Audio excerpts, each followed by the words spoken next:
ہر قسم کے روحانی اور جسمانی مسائل اور وظائف کے لیے پیر عبد المالک الوی چینل کو سبسکرائب کریں۔ بسم اللہ الرحمن الرحیم، نحمده ونصلی ونسلم علی رسولہ الکریم، اما بعد فاعوذ باللہ من الشیطان الرجیم، بسم اللہ الرحمن الرحیم۔ اللہم صلی علی سیدنا و مولانا محمد وعلی آل سیدنا و مولانا محمد وبارک وسلم۔ السلام علیکم ورحمۃ اللہ وبرکاتہ۔ آج میں آپ کے سامنے قرآن مجید کی ایک سورہ مبارکہ اس کا عمل عرض کروں گا۔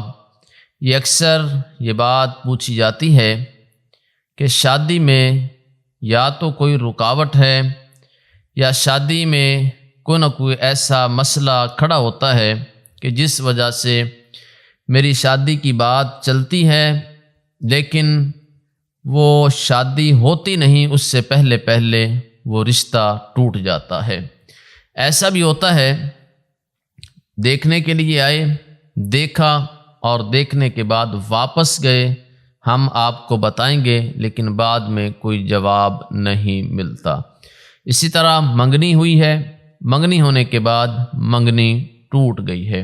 اسی طرح یہ بھی مسئلہ آتا ہے کہ شادی کی بات طے ہو چکی ہے لیکن اب شادی کے اخراجات برداشت کرنے کے لیے ہمارے پاس مال نہیں ہے، پیسے نہیں ہیں، تو ہمیں اس کے لیے کوئی ایسا عمل بتا دیں کہ اللہ تعالی ہمارے لیے آسانی کے دروازے کھول دے۔ اکثر والدین پریشان نظر آتے ہیں، بیٹیوں کے رشتوں کے لیے، بیٹوں کے رشتوں کے لیے بھی کافی سارے لوگ پریشان نظر آتے ہیں، پوچھتے ہیں، اور زیادہ یہی سوال پوچھا بھی جاتا ہے، کہا بھی جاتا ہے کہ ہمیں اس کے لیے کوئی نہ کوئی عمل، کوئی نہ کوئی وظیفہ بتا دیں تاکہ ہمارے بچوں کی شادی ہو جائے۔ اسی طرح نوجوان خود بھی آتے ہیں کہ ہمیں کوئی ایسا عمل بتائیں کہ ہماری شادی ہو جائے، عمر گزر رہی ہے لیکن ابھی تک ہماری شادی کا کوئی بھی سبب پیدا نہیں ہو رہا۔ تو اس کے لیے میں ایک ایسا عمل بتاتا ہوں کہ جس سے ساری رکاوٹیں ختم ہو جائیں گی، ساری بندشیں ختم ہو جائیں گی۔ اگر کوئی اثرات کی وجہ سے آپ کے گھر میں ایسا کوئی مسئلہ چل رہا ہے تو انشاءاللہ ختم ہو جائے گا۔ قرآن پاک برکت بھی ہے، قرآن پاک رحمت بھی ہے، قرآن پاک شفا بھی ہے، اور قرآن پاک کے اندر اللہ تعالیٰ نے یہ تاثیر رکھی ہے کہ جس مسئلے کے لیے بھی پڑھا جائے اللہ تعالیٰ اس کے لیے اپنی برکتوں اور رحمتوں کے دروازے کھول دیتے ہیں۔ تو اس لیے جب بھی آپ کوئی بھی عمل کریں تو یقین کے ساتھ کریں، امید کے ساتھ نہیں، یقین کے ساتھ۔ جب یقین کے ساتھ کریں گے، کامل یقین ہوگا، تو پھر آپ کا وہ عمل، وہ وظیفہ، وہ دعا اللہ کے ہاں قابل قبول ہوگی۔ حضرت ابو ہریرہ رضی اللہ عنہ فرماتے ہیں، غفلت میں مانگی گئی دعا کو اللہ تعالیٰ قبول نہیں فرماتے۔ جب اللہ تعالیٰ سے دعا مانگو تو یقین کے ساتھ مانگو کہ اللہ تعالیٰ میری دعا کو ضرور قبول فرمائے گا، تو اللہ تعالیٰ اس بندے کی دعا کو قبول فرماتے ہیں۔ یہ ہم دعا مانگتے ہیں، یا اللہ ہمارا یہ مسئلہ حل فرما دے، نہیں، کم از کم جب دعا مانگیں تو دعا مانگنے کا طریقہ بھی ہمیں آنا چاہیے۔ جب دعا مانگیں اللہ کی حمد و ثنا بیان کریں، نبی کریم صلی اللہ علیہ وآلہ وسلم پر درود شریف پڑھیں، دعا لوگوں کے لیے کریں پہلے، پھر اپنے لیے کریں، اور اس کے بعد پھر درود شریف پڑھیں، اللہ تعالیٰ ضرور آپ کی دعاؤں کو قبول فرمائے گا۔ تو درود شریف دیکھیں، نماز پڑھتے ہیں تو نماز پڑھنے کے بعد بھی ہم آخر پہ درود شریف پڑھتے ہیں۔ اگر درود شریف نہ پڑھا جائے تو نماز اللہ کے ہاں قابل قبول نہیں ہے۔ تو اسی طرح اگر دعا کے اندر بھی درود شریف نہ پڑھا جائے تو دعا بھی اللہ کے ہاں قابل قبول نہیں ہوتی۔ تو اس لیے درود شریف اپنی دعا کا حصہ بنائیں، جب بھی دعا مانگیں تو درود شریف لازمی پڑھا کریں۔ اب بیٹی کے رشتے کا مسئلہ ہے، بیٹے کے رشتے کا مسئلہ ہے، اگر والدین پریشان ہیں تو والدین کے لیے بھی میں ایک مختصر سا عمل بتا دیتا ہوں۔ بیٹا ہے وہ خود پڑھے تو سب سے بہتر ہے، بیٹی ہے اس کے رشتے کا مسئلہ ہے تو وہ خود پڑھے تو سب سے بہتر ہے، اگر وہ نہیں پڑھتے تو والدین میں سے کوئی بھی پڑھ لے تو اللہ تعالیٰ اس کے لیے بھی بہتر سبب پیدا فرما دیں گے۔ اب جس کا بھی رشتے کا مسئلہ ہے اس کو چاہیے کہ فجر کی نماز پڑھے۔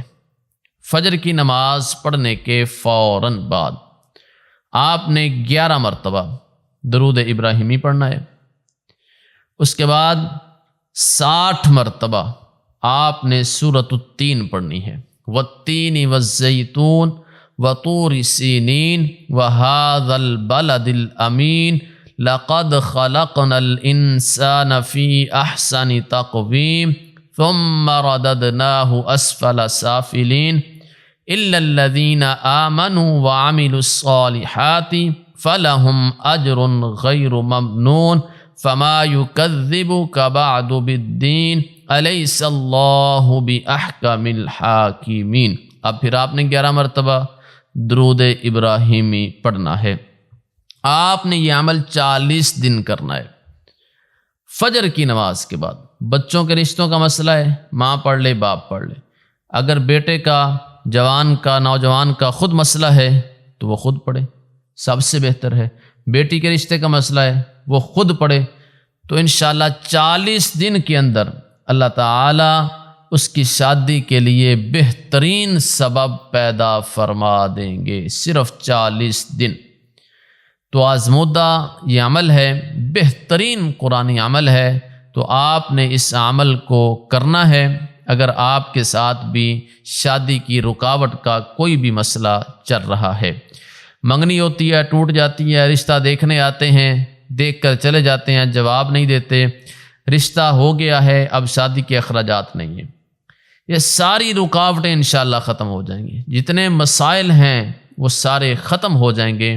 اور آپ اگر چاہتے ہیں کہ ہماری اچھے گھرانے میں اچھی جگہ پر شادی ہو جائے تو یہ عمل کریں گے تو اللہ تعالیٰ آپ کی مرضی کے مطابق آپ کے لیے انشاءاللہ انتظام فرما دیں گے۔ جس جگہ پر آپ چاہتے ہیں اللہ تعالیٰ وہاں پر بھی آپ کے لیے سبب پیدا فرما دیں گے۔ اگر کوئی نہیں مانتا تو اللہ تعالیٰ ان کے دل کو بھی نرم فرما دیں گے۔ صرف فجر کی نماز کے بعد 11 بار درود ابراہیمی، 60 بار سورۃ التین اور 11 بار درود ابراہیمی، یہ عمل آپ نے 40 دن کرنا ہے۔ 40 دن کے اندر اندر انشاءاللہ آپ کی شادی کے لیے اللہ تعالیٰ سبب پیدا فرما دیں گے۔ اگر اخراجات نہیں ہیں تب بھی پریشان ہونے کی ضرورت نہیں ہے، اللہ تعالیٰ اخراجات کا بھی بندوبست فرما دیں گے، بہترین رشتے کا بھی اللہ تعالیٰ انتظام فرما دیں گے۔ اللہ تعالیٰ سے دعا ہے کہ جتنے والدین اپنی بیٹیوں کے رشتوں کے لیے پریشان ہیں اللہ تعالیٰ ان کے لیے بہترین سبب پیدا فرما دیں۔ جتنے والدین اپنے بیٹوں کے رشتوں کے لیے پریشان ہیں اللہ تعالیٰ ان کے لیے بھی بہترین سبب پیدا فرما دیں۔ جتنے مسلمان اس دنیا میں پریشان ہیں اللہ تعالیٰ سب کے لیے آسانیاں پیدا فرمائے۔ جتنے مسلمان اس دنیا میں بیمار ہیں اللہ تعالیٰ سب کو شفائے کاملہ عطا فرمائے۔ جتنے مسلمان اس دنیا سے جا چکے ہیں اللہ تعالیٰ سب کی کامل مغفرت کامل بخشش فرمائے۔ اللہ تعالیٰ تمام مسلمانوں کو جنت الفردوس میں اعلیٰ مقام عطا فرمائے۔ اللہ تعالیٰ ہر آنے والی پریشانی مصیبت آفات سے ہم سب کو محفوظ فرمائے۔ جن لوگوں نے دعا کے لیے کہا اللہ تعالیٰ سب کی تمام جائز دعاؤں کو اپنی بارگاہ میں قبول فرمائے۔ اللہ تعالیٰ ہر انسانی شر شیطانی شر سے ہم سب کو محفوظ فرمائے۔ اللہ تعالیٰ ہم سب کو ہدایت نصیب فرمائے۔ آمین ثم آمین وآخر دعوانا ان الحمد للہ رب العالمین۔